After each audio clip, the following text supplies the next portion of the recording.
Bapak Ibu saudara-saudari sekalian, kalau kita mau membaca berbagai kisah yang terjadi pada zaman Sang Buddha berkaitan dengan bagaimana orang-orang mempraktikkan Dhamma dan pada akhirnya mencapai yang mesti dicapai sebagai seorang praktisi Dhamma, yaitu pembebasan.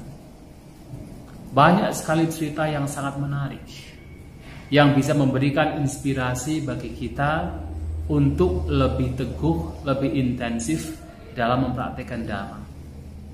Salah satunya adalah cerita mengenai Bhante Nanda. Bhante Nanda adalah adik dari Sang Buddha sendiri. Nah, dikatakan ketika Bhante Nanda ini menjadi seorang biku, sebenarnya awalnya Bhante Nanda ini mau lepas jubah, tidak ingin melanjutkan kehidupan sebagai seorang biku. Alasannya adalah ia terus ingat dengan mantan istrinya. Jadi ketika dia meninggalkan istana, istrinya sudah menunggu di pintu gerbang dengan rambut basah, dengan pakaian basah, kemudian meminta Pangeran Nanda untuk cepat kembali. Artinya sampai ke wihara menjadi biku dan kembali kepada istrinya. Dan istri dari Nanda ini sebenarnya adalah wanita tercantik di sebuah kerajaan, maka dikenal sebagai Jana Pada Kalyani. Kalau zaman sekarang mungkin bisa dikatakan sebagai Miss Indonesia. Sangat cantik. Nah, ketika ia menjadi seorang biku, kemudian teringat terus dengan kata-kata mantan istrinya untuk kembali ke istana dan membuat dia ingin lepas jubah. Nah, karena hal itulah kemudian ia dipanggil oleh Sang Buddha dan ditanya, apakah benar bahwa kamu ingin lepas jubah? Benar, Bhante, karena saya ingat dengan kata-kata istri saya yang meminta saya untuk cepat kembali. Kemudian Sang Buddha berpikir untuk bagaimana supaya Nanda ini bisa bertahan sebagai seorang biku dan tidak lepas jubah.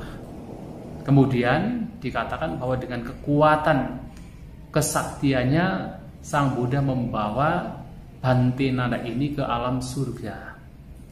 Tetapi di tengah perjalanan dipertemukan juga dengan seekor monyet yang tua yang sudah renta. Nah, kemudian ke alam surga, ke alam Tawatingsa. Nah, di sana bertemu dengan para istri Raja Saka, Raja Dewa di alam surga Tawatingsa. Sang Buddha bertanya, wahai Nanda, mana yang lebih cantik? Istri kamu atau para bidadari ini? Wah, Nanda mengatakan, Bhante Nanda mengatakan, wah, kalau saya bandingkan, istri saya itu ya seperti monyet tadi yang tua yang sudah renta. Sedangkan para bidadari ini begitu cantik. Nah, bayangkan, padahal istrinya yang manusia ini, Jana Pada Kalyani, adalah yang tercantik di sebuah kerajaan. Tetapi dibandingkan seperti seekor monyet yang sudah tua. Sementara para bidadari yang ada di alam Tawatingsa, di surga Tawatingsa itu begitu cantik. Kemudian Sang Buddha mengatakan, kalau kamu bertahan sebagai seorang biku, saya yakinkan bahwa kamu akan mendapatkan para bidadari ini. Padahal itu tidak lazim, karena Sang Buddha sendiri kepada para siswa yang lain mengatakan bahwa seorang biku ingin terlahir di dalam surga pun itu dikatakan sebagai hal yang memalukan. Tetapi kepada Bhante Nanda ini menjamin kalau kamu bertahan sebagai seorang biku, pasti akan mendapatkan para bidadari ini. Nah, Bhante Nanda yang tadinya itu ingin lepas jubah, wah, semangat lagi, karena berharap kalau bertahan nanti mendapatkan para bidadari.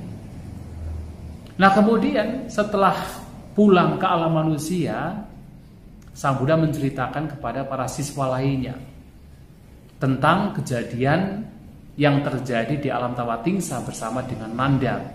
Dan juga menambahkan bahwa Nanda ini bertahan jadi seorang biku karena ingin mendapatkan para bidadari.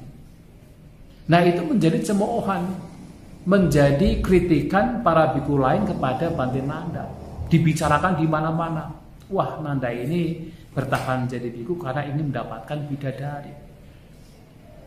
Nah, lama-kelamaan Bante Nanda ini merasa jengah, merasa malu sendiri.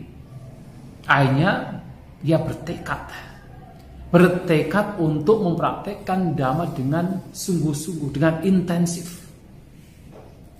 Bahkan dia bertekad bahwa setiap kali mengubah posisi tubuh, setiap kali melakukan sesuatu, selalu beliau menjaga batinnya.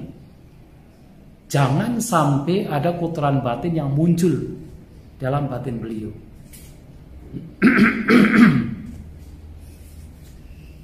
Nah, sehingga dengan praktek yang demikian, Bante Nanda ini akhirnya mencapai tingkat kesucian arahanta. Nah, dari cerita ini kita bisa melihat bagaimana Sang Buddha terkadang ketika mengajarkan Dhamma menggunakan cara-cara yang terkadang tidak, yaitu cara-cara yang unik yang terkadang ya bagi kita tidak sesuai, tidak masuk akal. Tetapi itulah caranya.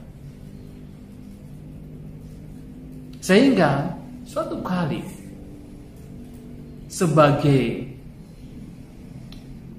wujud, yaitu katakan untuk menunjukkan kebaikan, keunggulan dari Bante Nanda ini, Sang Buddha mengatakan dalam sebuah khutbahnya, kalau seseorang mengatakan siapakah biku yang tampan di antara para biku, biku yang paling tampan adalah Bante Nanda.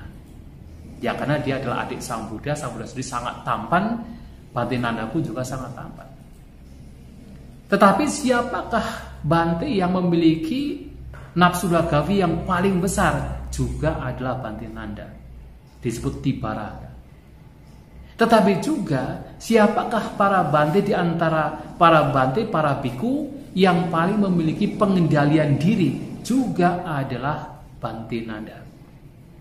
Artinya dalam hal ini seseorang terkadang ketika melihat orang lain yang buruk, yang tidak baik kemudian mencemooh, tetapi tidak tahu bahwasanya orang demikian pun juga bisa berubah seperti Bante Nanda yang tadinya itu begitu, yaitu terlena oleh pikirannya sendiri sehingga ingin lepas jubah, tetapi kemudian dengan kekuatan pikirannya, dengan kekuatan tekad dan semangatnya, akhirnya beliau betul-betul bertekad untuk mempraktikkan Dhamma secara intensif, sehingga tujuan sebagai seorang praktisi yang mempraktikkan ajaran Sang Buddha tercapai, yaitu melenyapkan segala bentuk kotoran batin, melenyapkan segala bentuk penderitaan. Nah, dari cerita-cerita yang seperti ini yang dalam teks Pali, dalam Tipitaka, kitab komentar, kita bisa menemukan banyak sekali ceritanya. Itu bisa memberikan inspirasi pada kita, memberikan keteladanan bagi kita, sehingga kita lebih semangat lagi untuk mempraktikkan Dhamma demi manfaat untuk kita sendiri dan juga untuk orang lain. Semoga kita semua berbahagia. Sabisata Bhavantu Sukhitata. Semoga semua makhluk berbahagia.